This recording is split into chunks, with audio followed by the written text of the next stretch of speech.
ओम भद्रं कर्णेभिः शृणुयाम देवा भद्रं पश्येमाक्षभिर्यजत्रा स्थिरैरङ्गैस्तुष्टुवांसस्तनूभिः व्यशेम देवहितं यदायुः स्वस्ति न इन्द्रो वृद्धश्रवा स्वस्ति न पूषा विश्ववेद स्वस्ति नस्तार्क्ष्यो अरिष्टनेमि स्वस्ति नो बृहस्पतिर्ददातु। ओम शांति शांति शांति। कल हम लोगों ने मुंडक उपनिषद के पहले मुंडक के दूसरे खंड का 12वां मंत्र पढ़ा था। उसको दोबारा से पढ़ते हैं। महत्वपूर्ण मंत्र है। परीक्ष लोकान कर्मचितान ब्राह्मणो निर्वेदमायात् नास्ति अकृतः कृतेन तद्विज्ञानार्थं स गुरुमेव अभिगच्छेत् समित पाणी श्रोत्रियम ब्रह्मनिष्ठा।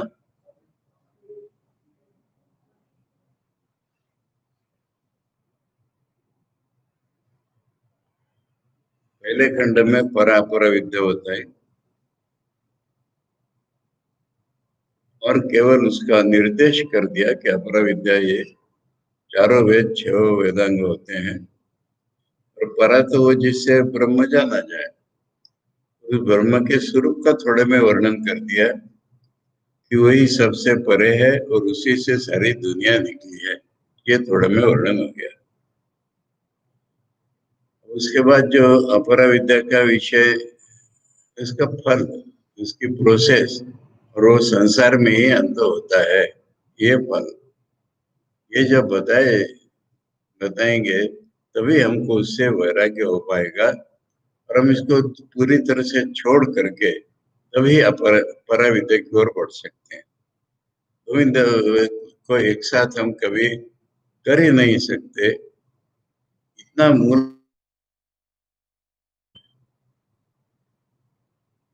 हमारा मन बहुत्व की ओर जाएगा कि एकत्व की ओर जाएगा, सीधा सवाल। हम भेद मिटाना चाहते हैं कि बढ़ाना चाहते हैं या कायम रखना चाहते हैं, ये सवाल। इसलिए दो चीजें परस्पर विरुद्ध है। कठोपनिषद में इसी को विद्या अविद्या विपरीत विशुचि ये बोला था। यहाँ पर विद्या विद्या न बोल करके अपर विद्या पर विद्या बोला है। इसलिए अब अपर विद्या से इसके दो प्रकार बताएंगे। अपर विद्या से ज्ञान रहित केवल अच्छे कर्मों से, यहाँ बुरे कर्म वाला तो कोई गिना ही नहीं जाता। वो वेदों की तरफ आएगा क्यों? जिसको अपने दुराचरण नहीं छोड़ने, वो वेदों की तरफ क्यों आए? वेदों की तरफ गाइडेंस लेने कौन आते हैं? दो प्रकार के लोग आते हैं। जिनको अपने ट्रांसमाइग्रेटरी सेल्फ का पता है कि पुनर्जन्म वाला हमारा आत्मा है, वो पुण्य कर्म सीखने के लिए वेदों के पास आते हैं। और जिनको इसके पार जाने की इच्छा है, वो वेदों के पास आते हैं। तो वेदों के ग्राहक दो होते हैं। जो अपने मन के अनुसार बुरे कर्मों का ही आचरण करते हैं, करना चाहते हैं, वो वेदों के पास आएंगे ही क्यों? इसलिए बुरे कर्म करने वालों का सवाल उठता ही नहीं है। वेदों के अनुसार कर्म, स्मृतियों के अनुसार कर्म, ये अच्छे कर्म जो कर रहा है, भगवान का स्वरूप जानने की किसी प्रकार की कोशिश नहीं कर रहा है, वो स्वर्गलोक में जाएगा। उसके बाद कुछ लोग ऐसे हैं कि उनको उससे वैराग्य हो गया, इस स्थूल जगत से वैराग्य हो गया, शांति से जीवन जीना चाहते हैं, वो घर छोड़ के जंगल में चले जाते हैं। इसमें कल से मैं उल्लेख कर रहा हूँ, उसको और स्पष्ट कर दूं, परसों भी उल्लेख किया था। एक वानप्रस्थी हमारे धर्मशास्त्रों में पुराने जमाने में यह था, आजकल मालूम ही नहीं लोगों को। क्या अभी शौनक तो महाशाला है, यानी ब्रह्मचर्य आश्रम में 25 साल तक, अब साल फिक्स नहीं कोई कर सकता, पर हिसाब कर दिया, जीवन की आयु 100 मान करके हिसाब कर दिया कि 25 साल तक गुरु के घर में रह करके विद्या अध्ययन करो और साथ ही धर्म को अपने जीवन में पक्का कर लो। उसके बाद इच्छाएं वासनाएं तो कहीं नहीं है, तो शादी कर लो,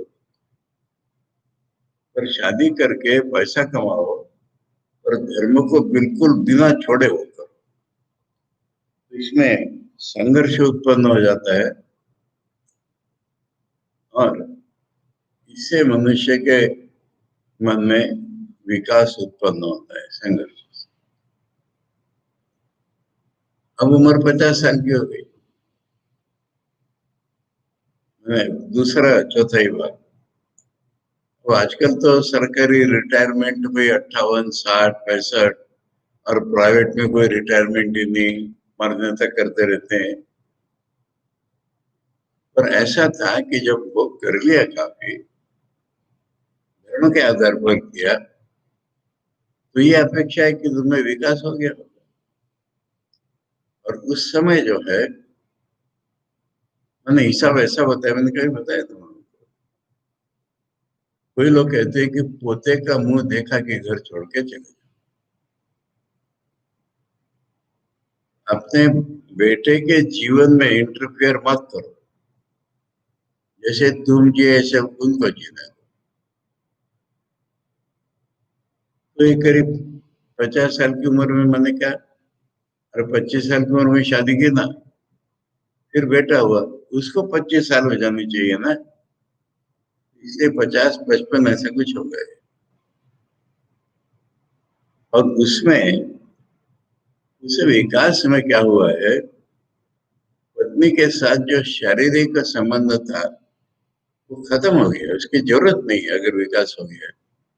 और पत्नी के साथ मन इतना उलझ गया है क्योंकि सहधर्मचारिणी है, इसलिए पति पत्नी दोनों एक साथ वन में जाते हैं और धर्माचरण, तपस्या, भगवान को सोचना, यही करते रहते हैं। वैसे और 25 साल बिताए, 75 साल के हो गए, अब तो मन में उतना वैराग्य हो ही जाना चाहिए, नहीं हुआ है तो भी अब पत्नी का संग छोड़। अब कुछ शास्त्र ऐसे कहते हैं या लोग ऐसे कहते हैं कि पत्नी वापिस आ गई बेटे के पास, ये हो ही नहीं सकता। 25 साल जंगल में रहेगी, फिर बेटे के पास रहने जाएगी, वो अपनी तरह से सन्यासी नहीं हो जाएगी, अपनी तरह से सन्यासी हो जाएगी। स्त्रियों को सन्यास का अधिकार नहीं, कौन रहा है। खैर, तो उस वक्त जो है, दोनों एक साथ रहने से जीवन विकसित नहीं होगा, इसलिए फिर सन्यासी लोग, अभी उतना वैराग्य नहीं हुआ है, परंतु सन्यास लेना कंपल्सरी है हर एक। चतुर्थ आश्रम इसीलिए हम उसको, चौथा आश्रम, तब जो आश्रम सन्यास या विधि पूर्वक सन्यास लिया जाता है, उसको हम अपनी भाषा में दंडी स्वामी कहते हैं, दंडी सन्यासी।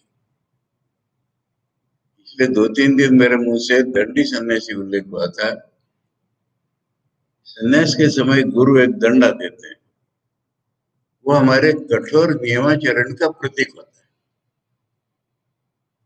दंडा हम लोगों को भी मिलता है, मैंने परमहंस सन्यासियों को भी डंडा लेकर के हम 5-10 मिनट के बाद गंगा जी में बहा देते हैं। गंगा जी को कहते हैं तू हमारे नियमों की रक्षा कर, और एक दंडा उसे बहा देते। ये शंकराचार्य की फोटो में डंडा रहता है, कैसे मुझे नहीं मालूम। खैर, अब ये फर्क हो गया कि नहीं, उतना आवश्यक वैराग्य न होते हुए कंपल्सरीली सन्यासी बन गया है, उसको आपत्ति भी नहीं साथ में, उसको अत्यंत कड़े नियमों में रहना है। कुछ हमारे साधु लोग उनके नियमों को देख करके इतने प्रभावित हो जाते हैं, ऋषिकेश में देखो वो कैसे रहते हैं। अब तुम में वैराग्य नहीं, इसलिए तुम उसका चमत्कृत हो रहे हो। वैराग्य वाले के लिए नियम की जरूरत क्या है? सही वैराग्य का सन्यासी का एक ही लक्षण है, तुझे कोई नियम नहीं, ये सन्यासी कहलाता है।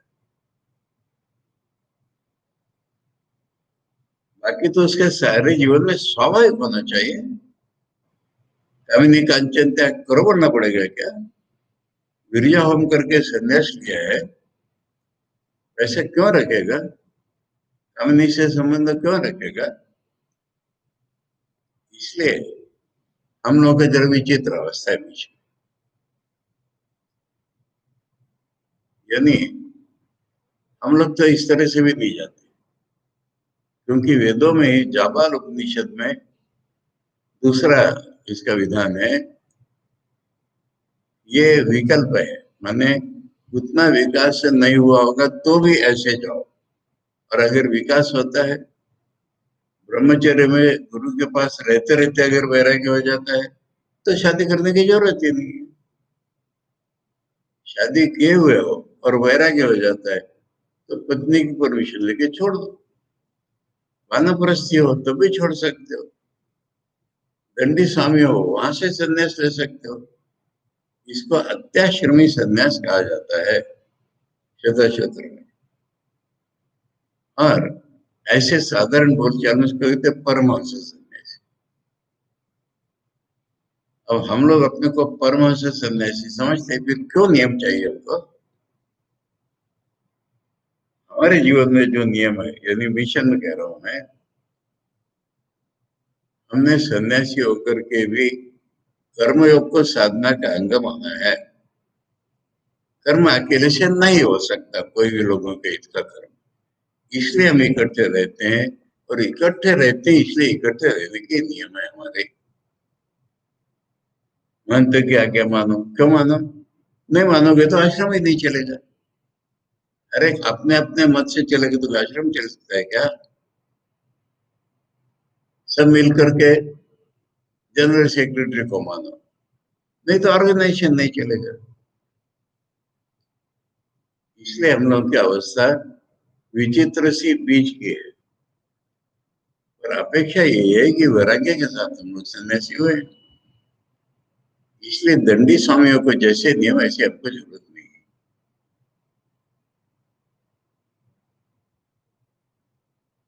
तो Dandi Swami almost equal to vanaprasthi almost equal to Dandi Swami. फर्क क्या हुआ? इसकी पत्नी साथ में, उसकी पत्नी साथ में रहेगी, ये फर्क। और ये वानप्रस्थी साधारण से पोशाक में, वो सन्यास के पोशाक में, ये फर्क हो गया। अब इनके साथ और एक जोड़ो, ग्रस्त है, काफी विकास उसका हो गया है, जैसे शौनक का हो रहा है, तो वो भी इनके साथ इंक्लूड हो जाएगा। वो या तो जंगल में जाके रहेगा इनके साथ, या घर में ही रह करके ठाकुर जैसा करे बीच बीच में जंगल में जाएगा, या घर में ही रहते हुए, ठाकुर ने तो सबके लिए सरल कर दिया ना। शादी हुई है तो क्या, एक दो बेटे होने के बाद भाई बहन के समान रहो। तो घर में ही पत्नी के साथ अलग सा संबंध बनाया हुआ और आगे बढ़ रहा है, विकसित हो रहा है ये। ऐसे तीन प्रकार के लोग हमने इसके पूर्व मंत्र में 11 नंबर के मंत्र में पढ़े थे। स्थूल जगत से विरक्त है, शांत जीवन जीना चाहता है, मन ही मन उपासना उसके लिए पर्याप्त है, मन इतना सवार हो गया उसका। हम लोगों का है क्या? देखो, हाथ पैर से कुछ काम किए बिना हम रह सकते हैं क्या? ये देखो, इसलिए हमें तो कर्म करना ही है। परंतु जो ज्ञानी या मानस पूजा इस तरह रहते हैं, तो वो क्या करेगी? वो इस कैटेगरी में आए। अब वो तो जरूर ध्यान करेंगे, विद्या सीखेंगे और किसी देवता के प्रति भक्त हो जाएंगे या ईश्वर के प्रति, यानी सृष्टि स्थिति प्रलय करने वाला सगुण ईश्वर, उसके प्रति अनुरक्त हो जाएंगे। इसको कहा है कि तपस्या और श्रद्धा के साथ जंगल में जाके रहते हैं। अब उनको क्या मिलता है? उनको ब्रह्मलोक मिलता है, कहेंगे ब्रह्मलोक तक मिलता है। यानी जैसे जैसे उन्होंने साधना की होगी उसके अनुसार वो देवलोक मिलेगा। अगर ध्यान किया है, अगर भगवान की उपासना की है, किसी देवता की भी उपासना की, तो उसके लोक में जाएगा। और ईश्वर की उपासना की, मन विकसित हो गया है, हो जाएगा ब्रह्मलोक में, जहां पर कि पुरुष रहता है वे आत्मा। और वहीं पर आचार्य ने सवाल उठा लिया था कि लोग इसी को तो मोक्ष कहते हैं। अब इसको वहां उन्होंने समझा, दूसरे ये समझाते कि इसको क्रम मुक्ति कहते हैं। यहाँ उन्होंने कहा देखो, मुक्ति का वर्णन तो अलग प्रकार से है कि उसके प्राण कहीं नहीं जाते, उसको कहीं नहीं जाना पड़ता। प्राण नहीं जाते माने प्राणी तो हमको ले जाते हैं, उत्क्रमण करते हैं आखिरी में, उसके प्राण कहीं जाते ही नहीं। उसके प्राण यही लीन हो जाते हैं, वो यही परब्रह्म के साथ एक हो जाता है। विशते तदनंतरम कहा गीता। इसलिए उसका वर्णन तो ऐसा है, कहीं जाने आने को उसमें सवाल नहीं आता। जानने का सवाल है तो ब्रह्मलोक में जाना। उसके बाद ये 12वां मंत्र है। मैंने ये विवेचन खास इसलिए किया कि 2-3 दिन से मैंने दंडी स्वामी उल्लेख किया था, ये क्या चीज है मैं समझा। अब हम लोग हैं, मान लो ब्रह्म वैराग्य वाले, एक जगह रहते ही नहीं है। ब्रह्म उसके साथ परिव्राजक जुड़ा रहता है हमेशा। अब क्या हुआ कि विकास और हो गया हमारा। चाहे दंडी स्वामी नहीं हुए, वानप्रस्थी है, चाहे गृहस्थ है, शांत गृहस्थ, ऐसे में हमारा विकास हो गया। फिर 3 दिन से मेरे मन में एक उदाहरण आ रहा है, शांत ग्रस्त कह रहा हूँ। मारवाड़ियों में कई लोग इस तरह प्रसिद्ध है, जैसे अभी गीता प्रेस। मैं गीता प्रेस की बात नहीं कर रहा हूँ, मुंह में आया इसलिए बोल दिया लोगों के लिए। आश्रम में आने वाले भक्तों में मारवाड़ी ऐसे थे जो वेदांत के अनुरागी थे और शिवचैतन्य जी के पास आकर के वेदांत की चर्चा करते। मैंने एक दिन पूछा था कि नहीं, याद नहीं, पर शिवचैतन्य जी खुद मुझे बचा, अरे ये वेदांती है, गृहस्थ है तो क्या हुआ, ऐसे होते हैं। अब ये विकास हो गया। अब तुम सारे लोगों की परीक्षा करो कि ब्रह्मलोक तक भी क्या होगा। और नीचे की तो बात ही नहीं है, स्वर्ग लोक हो, देवलोक हो, ब्रह्मलोक हो, इन सब की परीक्षा करो। अब परीक्षा के लिए वहां जाके नहीं आना पड़ता। इस दुनिया का तुमको कुछ अनुभव है, वेद तुमको उनके बारे में बता रहे हैं, तुम्हारा कॉमन सेंस या लॉजिक है तुम्हारे पास, इन सब के आधार पर परीक्षा करो। कौन से लोग कहेंगे कर्मचितान। अब ये कर्म, देखो कर्म की व्याख्या तो बदलती जाती है ना, तब हम समझते हैं कर्म के विरुद्ध है ये हुआ। अभी तो उपासना को भी कर्म ही कहा है ना, मानसिक रूप से ये कर्म ही है ना। तो ये सारे लोग तो कर्म से ही मिले ना हमको। ब्रह्म लोग भी मानसिक उपासना के साथ ही मिला है ना। इसलिए कर्म से पाए हुए लोगों की परीक्षा करनी। ब्राह्मण, ब्राह्मण से विशेष है ना अधिकार, यानी ब्राह्मण लोग ही ऐसा कर पाते थे, जबकि वो रियली ब्राह्मण होते थे तब। सत्वगुण संपन्न जो मनुष्य हो उसको ब्राह्मण कहना है। ऐसे जो होते थे उनके इक्विवेलेंट जो होगा वो ब्राह्मण है, किसी भी जाति में जन्म हुआ हो। हमारे वेदों में, पुराणों में ये व्यासदेव जिस आदि गुरु मानते हैं हम जिनको, वो तो मछुआरे की बेटी के संतान है। इसलिए स्वामी जी ने दिखाया है कौन कौन किस जाति का है। अब यार बात दूसरी निकलती है, उस समय की समाज व्यवस्था ऐसी थी कि जहां कहीं भी तुमको सत्गुणी आदमी दिखे उसको उठा लो, ब्राह्मण बना लो। अब इसमें सोशल देखेंगे तो उस जाति का बड़ा नुकसान था। अब वो अगर अपनी जाति में रहे तो पूरी जाति का उत्थान करेगा वो। ये आज का समाज है। मुझे अच्छी तरह समझे ये चीज कि परफेक्ट समाज दुनिया में नहीं हुआ, बन नहीं सकता। कहीं ना कहीं कुछ कमी ज्यादा हो ही जाती है। तो इसलिए ब्राह्मण माने अधिकारी, इतना लेने से आज हमें उसका अर्थ मालूम हो जाता है। उसको वैराग्य हो जाए, लोगों की परीक्षा करके उसको वैराग्य हो जाए। वैराग्य कैसा हो जाए? नास्ति अकृतः,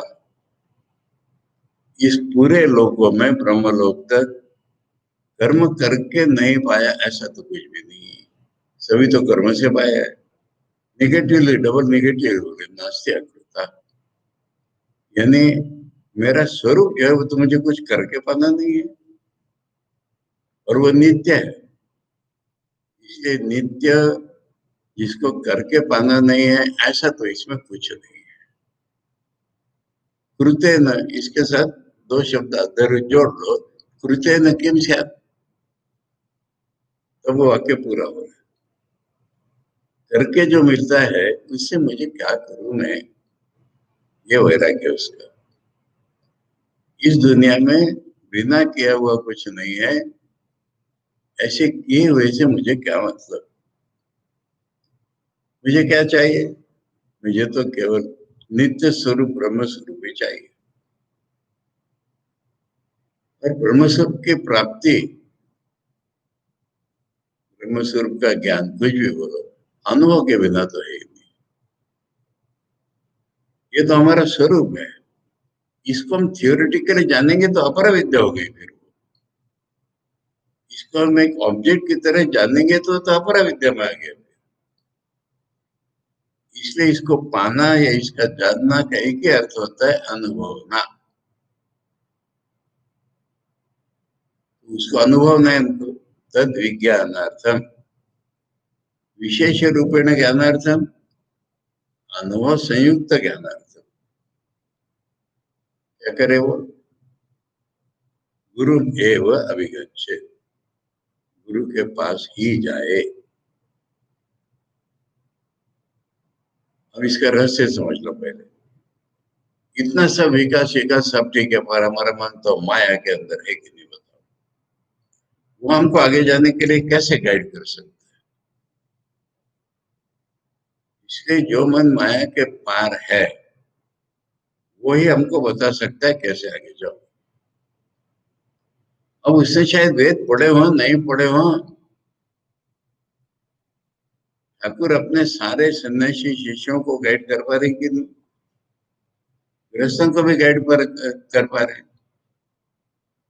अब लाटू महाराज है, पुराने जमाने के अनुसार उनको वेदों का अधिकार नहीं है, ठाकुर उनको ब्रह्म के बना रहे। स्वामी विवेकानंद का इसलिए उनका नाम अद्भुतानंद रखा गया कि हम लोगों में नाम लेना, ऐसा करके ऐसा कर दो, वैसा करके वैसा कर दो, इसको हम चमत्कार कहते हैं। ऐसे बाहर से कहते में हमारी जीव मुड़ेगी। अनाड़ी, अशिक्षित, लोअर कास्ट को ब्रह्म के बना देना, ये ठाकुर का सबसे बड़ा कारनामा है। इसलिए उसका नाम अद्भुतानंद है। तो गुरु के पास ही जाए, तो गुरु के पास जाए तो श्रद्धा भक्ति जैसे जाना चाहिए वैसे जाए ना, समित पाणी। और गुरु कैसा हो? श्रोत्रिय, माने वेदों का मर्म जानने वाला और ब्रह्मनिष्ठ। ये की बात आज दूर आई, महत्व की बात थी, इसलिए थोड़ा स्पष्टीकरण करते हुए अब हम देखते हैं शंकर भाष्य क्या है। अथ इदानी, अथ इदानी माने एक घाव दो टुकड़े जैसा आप कैटेगरी अलग बना रहे हैं। साध्य साधन रूपा सर्वस्मात् संसारात् विरक्तस्य, करके कुछ पाया जाता है इस तरह का जो सारा संसार है, उससे जिसको वैराग्य हो गया है, परस्याम विद्यायाम अधिकार प्रदर्शनार्थम, इसी का पराविद्या में अधिकार है यह बताने के लिए इदम उच्यते, यह बताया जा रहा है। परीक्षा,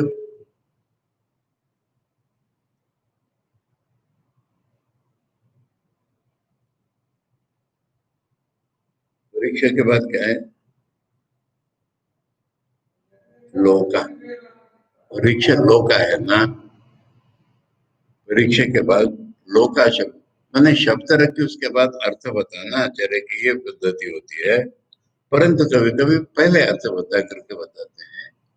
इसलिए यद एतत् ऋग्वेद आदि अपर विद्या विषय, जो ये ऋग्वेद आदि अपर विद्या का विषय है, स्वाभाविक अविद्या हर एक मनुष्य में, ये कोई किसी को अर्जन नहीं करनी पड़ी है, स्वाभाविक पर है तो अविद्या। तो स्वाभाविक अविद्या और अविद्या से फिर काम और कर्म हो ही जाता है।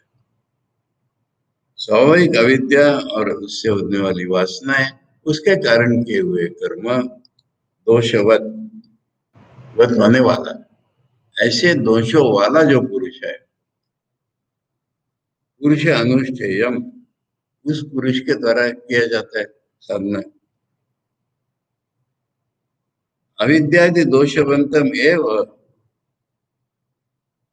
वो अविद्या काम कर्म दोष वाला है ही पुरुषम प्रति, उसके प्रति जो बताया गया है विहितत्वात्, वेदों ने उसके प्रति बताया है, तद अनुष्ठान कार्यभूताश्च लोका,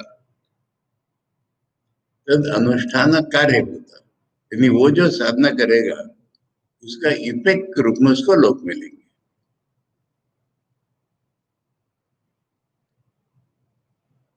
कैसे लोक हैं ये दक्षिणोत्तर मार्ग लक्षण, पुण्यवान केवल कर्म वाले को दक्षिण मार्ग, ज्ञान सही करेगा वानप्रस्थी वगैरह तो उत्तर मार्ग। फलभूता, ये उसके कर्मों के रिजल्ट के रूप में आने वाले हैं। ये च, अब इसमें दूसरे भी जोड़ दो आचार्य कह रहे, कौन से? ये च वीत अकर्ण प्रतिषेध, प्रतिषेध प्रतिषेधादि होना चाहिए ना यहाँ पर, तो है कि तो है?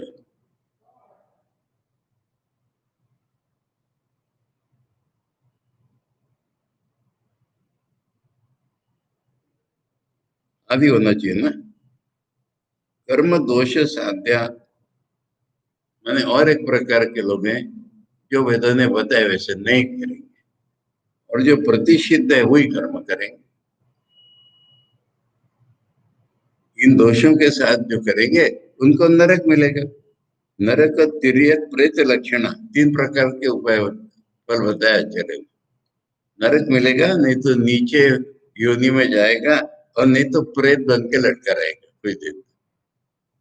लक्षण तान एतान परीक्षा, ऊपर के नीचे के सब लोगों की परीक्षा करनी। परीक्षा, अब परीक्षा कैसे करें? प्रत्यक्ष अनुमान उपमान आगमय ही, प्रत्यक्ष मनुष्य का प्रत्यक्ष ही हमारा, बाकी अनुमान तर्क को कह रहे हैं, उपमान, इसके जैसा वो, जैसा पितृलोक ऐसा देवलोक। उपमान आगमय है, और वेदों ने जो सिखाया वो मुंडक उपनिषद, इन सब के आधार पर परीक्षा करनी हमको। अब परीक्षा का अर्थ होता रहे सर्वतो याथात्म्येन अवधार्य, उनका असली स्वरूप सब प्रकार से जानना, ये परीक्षा है। अवधार्य मैंने निश्चय करना मन में। लोकान, अब ये शब्द लोकान यहाँ पर लाए हैं, ठीक है। ऐसे लोग हैं ऐसा, संसार गति भूता, ये तो संसार की गति के रूप में ही है ना सारे। अव्यक्त आदि स्थावरांका, ज्यादा से ज्यादा वो अव्यक्त लोक में चला जाएगा, प्रकृति लीन हो जाएगा, इसको सांख्य वाले कहते हैं। और नहीं तो बुरे कर्म किए होंगे तो पेड़ पौधा बन जाएगा, स्थावरांत। व्याकृत अव्याकृत लक्षण, इसमें जो कुछ तो मैनिफेस्टेड है, कुछ अनमैनिफेस्टेड है, कोई प्रकट रूप में, कोई अप्रकट रूप में। बीजांकुरवद इतरेतर उत्पत्ति निमित्त, विषय अंकुर, अंकुर से फिर से बीज, यानी प्रकृति लीन हो गए तो भी दुनिया में आओगे, दुनिया से जाकर के फिर वहां जाओगे, ऐसे ही है। अनेकानर्थ शत सहस्र संकुला, सैकड़ों हजारों अनर्थों से भरे हुए हैं, परीक्षा कर रहे हैं उनकी।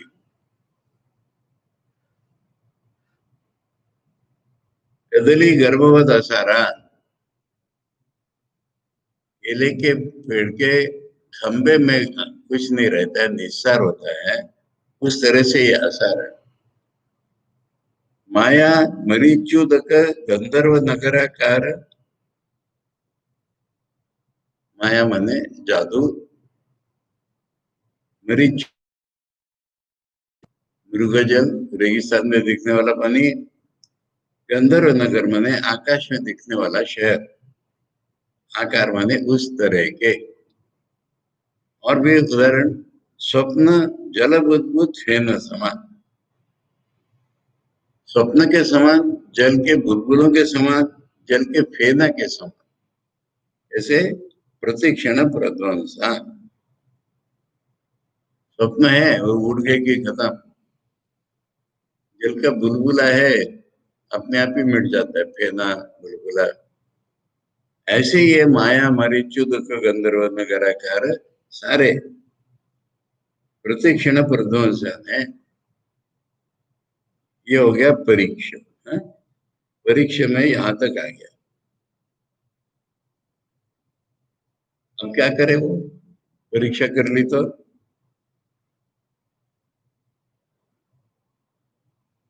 पृष्ठतः कृत्वा,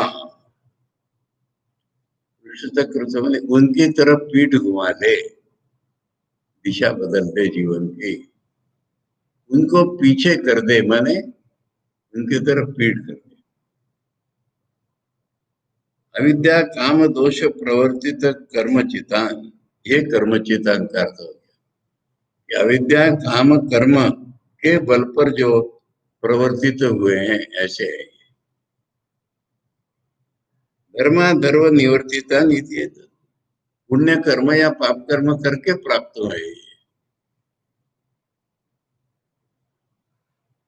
अब शब्द है उसके बाद ब्राह्मण, ब्राह्मण से एवं विशेषत्व अधिकारा सर्व त्यागेन ब्रह्म विद्यायाम इति ब्राह्मण ग्रहण, सब कुछ त्याग करके ब्रह्म विद्या में लग जाए, ये ब्राह्मण का ही विशेष रूप से अधिकार दिखता है, इसलिए ब्राह्मण कहा गया।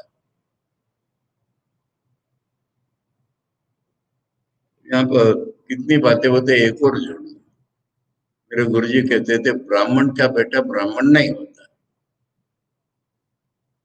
उदाहरण मैंने दिया ही कई बार। हमारे नागपुर स्टूडेंट्स होम में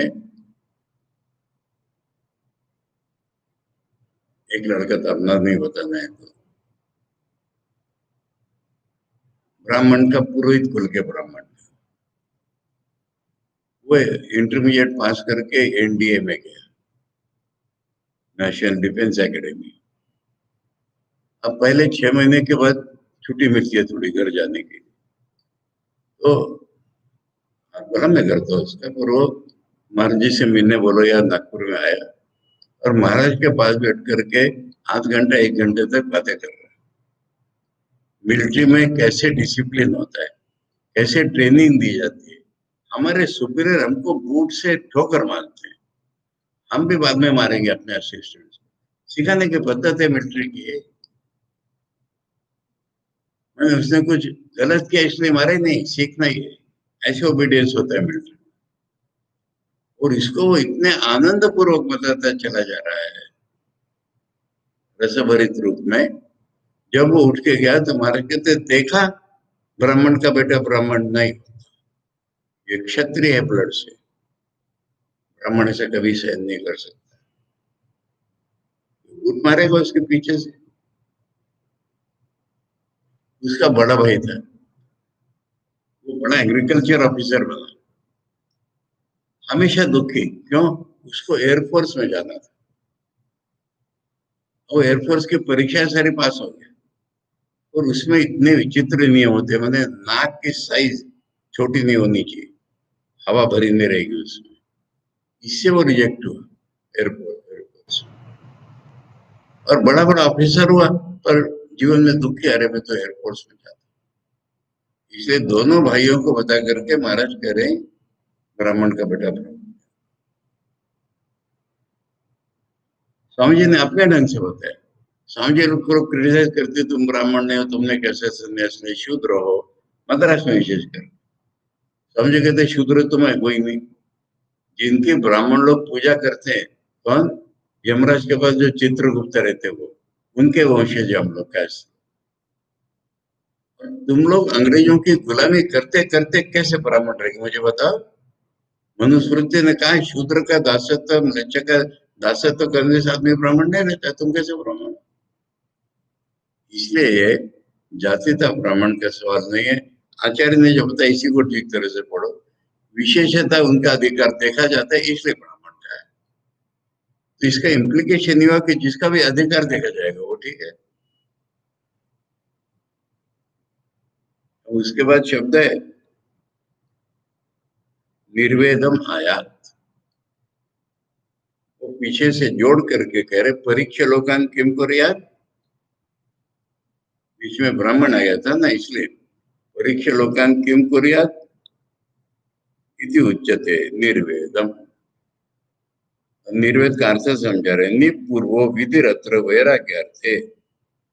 विधि शब्द है, उसके पीछे निर लगा हुआ है, ये वैराग्य के अर्थ में होता है।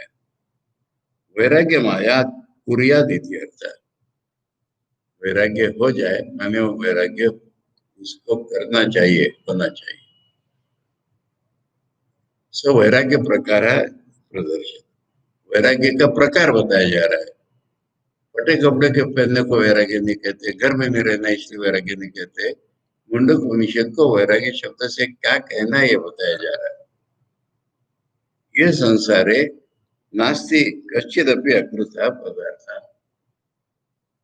इस संसार में जो कर्म का फल नहीं है ऐसा कोई पदार्थ है ही नहीं।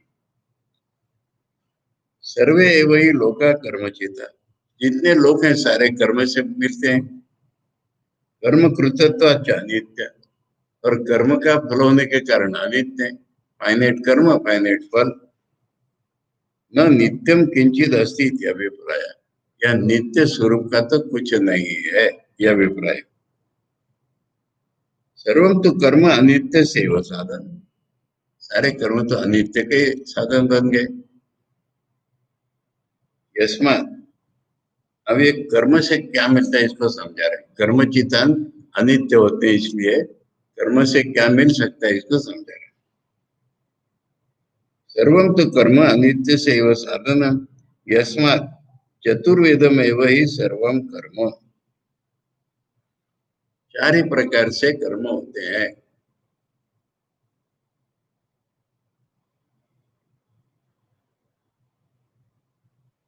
कर्म कार्य, जो कर्म किए जाते हैं वो चार प्रकार के होते हैं।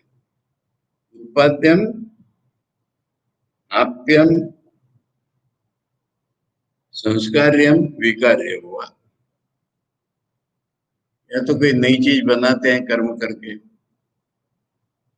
या जो हमारे पास नहीं है उसको प्राप्त करते हैं कर्म करके, या किसी चीज को प्यूरिफाई करते हैं कर्म से, या किसी चीज को मॉडिफाई करते हैं। आचार्य पुरुष से बाहर कौन सा कर्म है, क्या कर्म है? कर्मों के मिलने वाली चीज चार ही प्रकार की है, नहीं एग्जॉस्ट करना है ना उनको, इसलिए नाता परम कर्मणो विशेष अस्ति, इससे अलग श्रेष्ठ कर्म का कोई विशेष रूप है ही नहीं। अब ये समझाने की क्या जरूरत है, घड़ा नहीं हमने बनाया, कुमार ने उत्पाद्य हो गया। आप कोई चीज हमको प्राप्त नहीं थी, हमने कर्म करके वो पा ली। अरे पैसे पा लिए, पद पा लिया, लोग पा लिया, ये तुम्हारे संस्कार है। प्यूरिफाई नहीं करना है, क्या मन को प्यूरिफाई करना है, आत्मा को नहीं करना है। तो कर्म से हम किसी चीज को प्यूरिफाई करते हैं।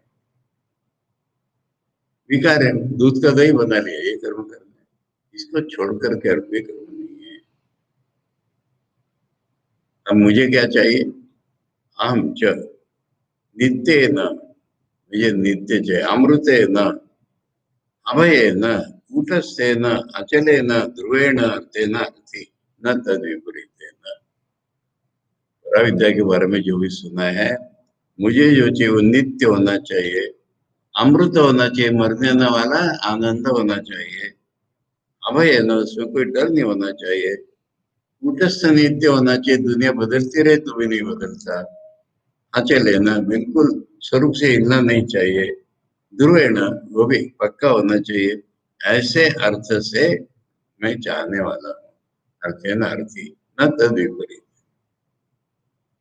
इससे उल्टा मुझे कुछ नहीं चाहिए। ये वैराग्य प्रकार। अतः किम कुरुते न, इसलिए करके मैं क्या करूंगा, कर्मणा आयास बोले ना, एफर्ट हो जाएगा मेरा, बहुत सारा परिश्रम हो जाएगा, अनर्थ साधन है नहीं, मिलेगा अनर्थ ही उसका। इति एवं निर्विण्ण, ये इस प्रकार का वैराग्यवान, इस दुनिया में न करके मिलने वाला कुछ नहीं है। करके तो चार ही प्रकार की चीजें होती है, मुझे इनमें से कुछ नहीं चाहिए, मैं तो नित्य ध्रुव पदार्थ को चाहता हूँ, इससे उल्टा और कुछ नहीं चाहता। इति एवं निर्विण्ण, वो जो अभयम शिवम आकृतम नित्यम पदम, शिवम माने एब्सोल्यूट, शिव माने पर्सन नहीं होता शिव नाम का, एब्सोल्यूट सबसे परे, निरपेक्ष, अकृतम बिना कर्म के मिलता है, नित्य पद है, यह तद विज्ञानार्थम, आचार्य करे विशेषण अधिगम, अधिगम में आ गया आना, विशेषण या अनुभव पूर्वक उसको जानना पाना। सो निर्विण्ण ब्राह्मणों, वो वैराग्यवान ब्राह्मण, गुरु एव, अब गुरु में वो का आचार्य अर्थ कर रहे हैं, आचार्यम शम दम दयादि संपन्नम अभिगच्छे, आदि है, शम दम दया आदि जिसमें है, ऐसे आचार्य के पास जाए। यहाँ दया का कौन रेफरेंस आ रहा है, ब्रह्मज्ञ बहुत हो सकते हैं, सब आचार्य नहीं होते, ब्रह्मज्ञ के ब्रह्म में तल्लीन है, दूसरों को सिखाने के लिए उन्हें दया करना, तो वो दूसरों को सिखाने को तत्पर,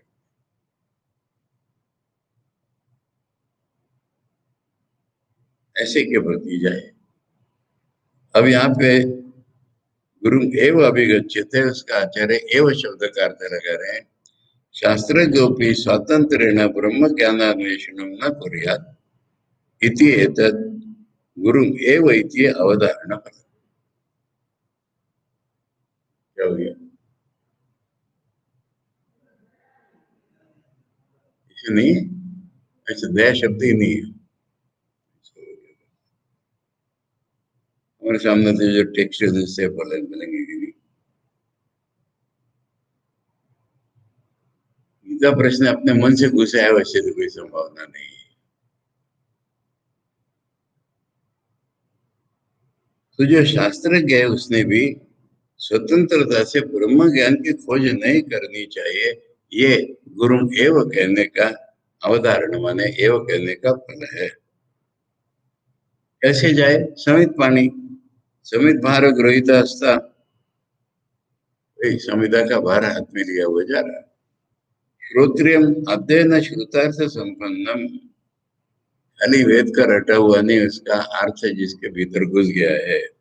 ब्रह्मनिष्ठम, अब ब्रह्मनिष्ठ के आचार्य व्याख्या कर रहे हैं। हित्वा सर्व कर्माणि केवले अद्वय ब्रह्मणि निष्ठा यस्य स्वयं ब्रह्मनिष्ठो। शंकराचार्य आदि का दर्शन करने जाते हमेशा वो कुछ रिचुअल करते रहते हैं। तो कहते हैं कि सर्व कर्मों को छोड़कर अद्वय ब्रह्म में जिनकी निष्ठा है, ये ब्रह्मनिष्ठ। बोले जपनिष्ठ तपनिष्ठ ऐसे शब्द होते हैं ना, जप में ही लगा हुआ है तो बस ऐसे ब्रह्मनिष्ठ है, इति अद्वय। नहीं कर्मिणो ब्रह्मनिष्ठता संभव, जो कर्म करने में लगे हुए ब्रह्मनिष्ठ कैसे होंगे? कर्म आत्मज्ञान और विरोध है, पहले बता दिया था उन्होंने कि मैं करता हूं, इसका आत्मज्ञान से विरोध है।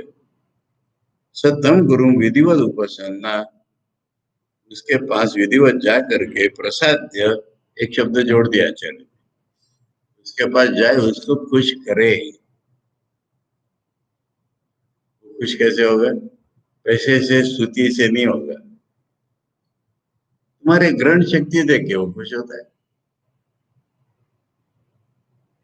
उच्छेद अक्षरम पुरुषम सत्यम, और तो वो अक्षर पुरुष जो सत्य है उसके बारे में पूछे, उसके ज्ञान मिलता है।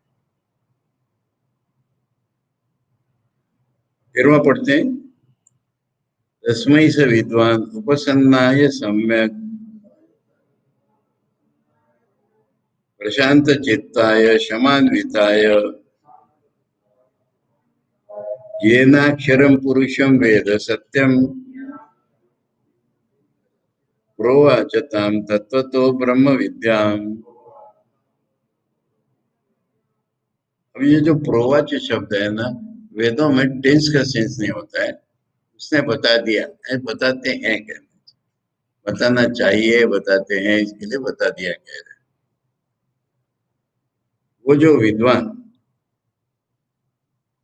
सविद्वान माने गुरु, हाँ, विद्या वाला गुरु, उसके पास जो सम्यक उपसन्न हुआ है, ठीक तरह से आया है, और वो क्या है, परीक्षा करेगा गुरु उसकी, प्रशांत चित्ताय शमदमो उपरति शमान्विताय, वही जो अधिकारी के लक्षण है वो जिसमें है,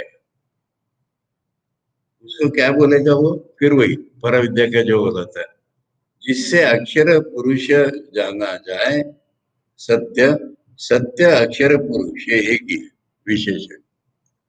अल्टीमेट ट्रूथ अक्षर पुरुष वेद जिससे जाना जाए, उसको तत्व तो फंडामेंटली ब्रह्म विद्या उसने बोली, सडनली बोली आ गया, वो बोलता है, बोलना चाहिए गुरु।